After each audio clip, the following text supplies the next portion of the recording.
I have a problem, a waste problem, a poop problem.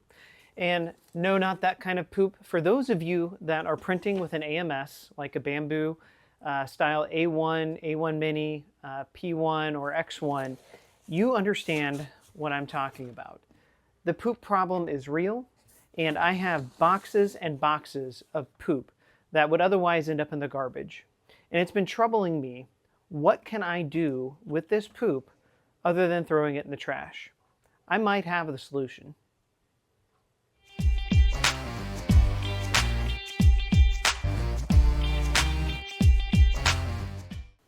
Welcome back.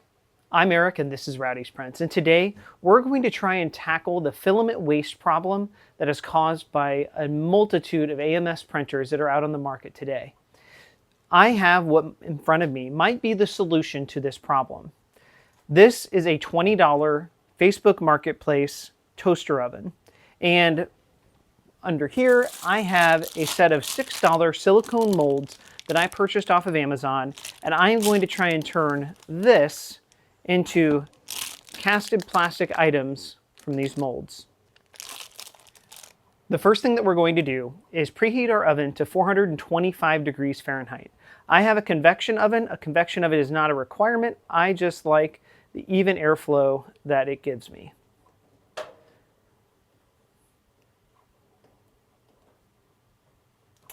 All right, while that's preheating, I'm going to be using a sheet pan today. Highly recommend you use a sheet pan that you don't care about using in your oven again in the house. And I have down a piece of parchment paper. So let's get this open and start filling it up. I have a few different designs here. I have paws because of course we are Rowdy's Prints and we're named after our dog. So let's start with that one. And then I also have ones that are bone shaped. We'll try those too.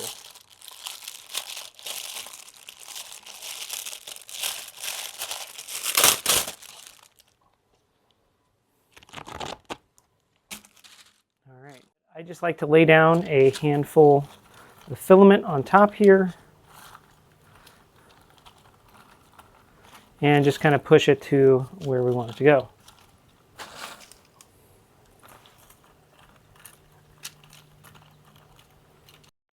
At this point, our 16-year-old dog, this one's actually Pepper, decided to come out and pay a visit, and she thought she'd be sneaky and try and go outside. Had to turn her around.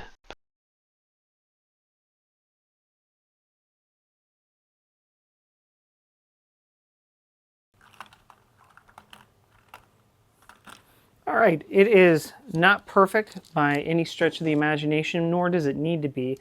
I'll show you why after our first run. So what we'll do is we'll put this in for about 10 minutes. We'll come back and check on it probably halfway through there, and we'll take a look at what we see. It's been about 10 minutes, and we're going to go ahead and crack it open and pull it out to take a look. I have a handy dandy pair of my channel locks here to pull it out, and we'll just set it down on top here to take a look.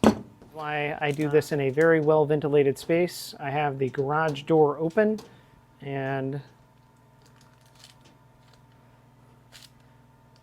do not want to breathe a lot of this in. All right, use the channel locks here to just hold the mold, and the goal is to scrape any of this excess that's sitting on top into one of the molds. Now, everything's not going to be perfectly melted at this point, and that's okay. We want to give it time to do that. But now, since everything has at least started to melt into the mold, we can fill it back up again, and we'll fill it up to the top.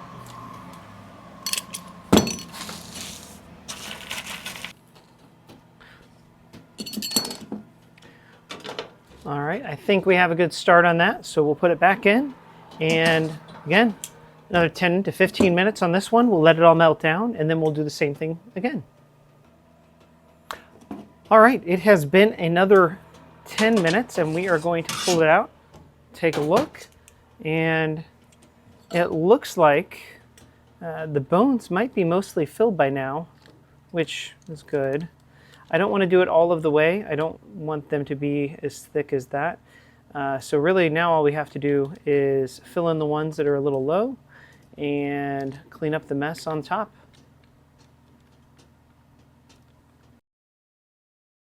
So the goal here is to try and scrape down everything that we can off the tops and sides and prevent any kind of wasted filament here. And then we'll fill in the tops just like we did before.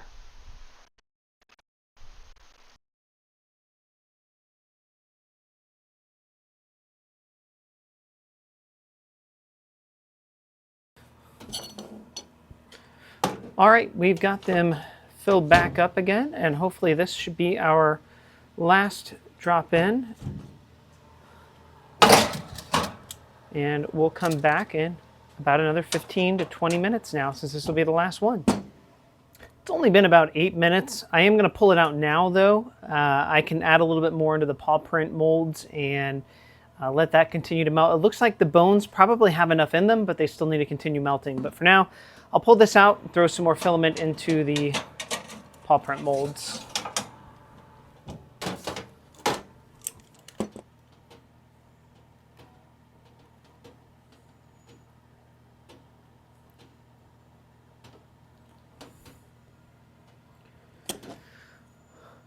All right, back into the oven.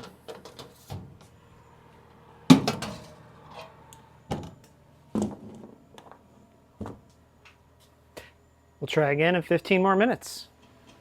It has been almost 20 minutes, and we're going to go ahead and crack it open and take a look here. All right. So you can see that there. The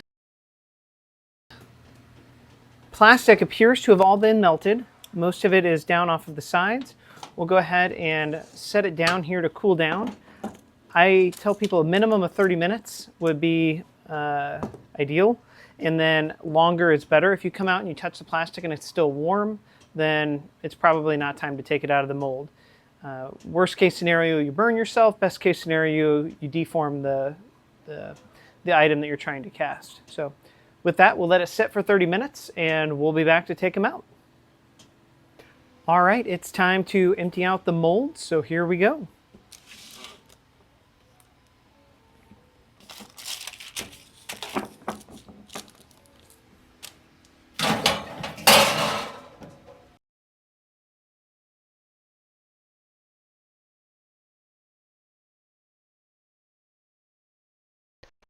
All right, let's take a look at some of the castings here. The dog bone looks like it turned out okay. It's a little thin and a little bit of a porous finish on the front. And then the dog paws, I think they're the right thickness, still a little bit of porosity, and there's some sharp points on the back. I think most of them have some of those sharp points. We'll trim those down in a little bit, but very happy with how these turned out.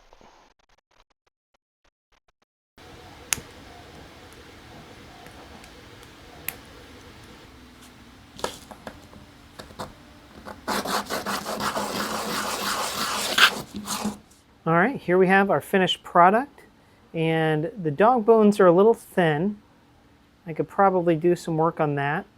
The next batch that I do might be a little bit thicker, but overall, very, very happy with the finish and how that turned out. The paw prints, I think, are the perfect thickness. I got rid of all those high spots on the back, and the front, I think, looks absolutely fantastic. So now the question is, what can we do with these? And, you know, honestly, I don't have a ton of ideas. Keychains were one of them. Another one is giving them away when we go to the craft shows as kind of a trinket and to draw people into the booth. If you have any ideas, please drop that down in the comments. Let us know.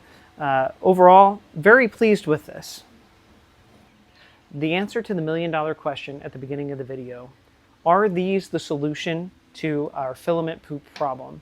And the answer is complicated. I don't think it's the answer. It's definitely an answer. I will probably continue to do this, and I'll probably hand these out at craft fairs, or I may turn them into keychains or trinkets that we can sell. Ultimately, as a small business owner, my goal is to continue to increase the profit margin.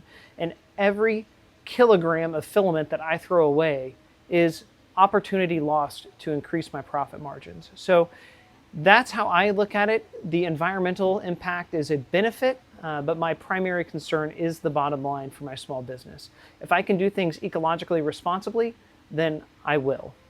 Now, for those of you out there that are running a small print farm like we are, it may be an option for you. For those of you that have a larger print farm and you don't necessarily have the time, there are other options that I'm going to explore in a later video.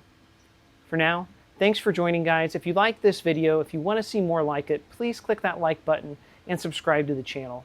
I appreciate you guys and the time that you spent watching the video. Have a good one.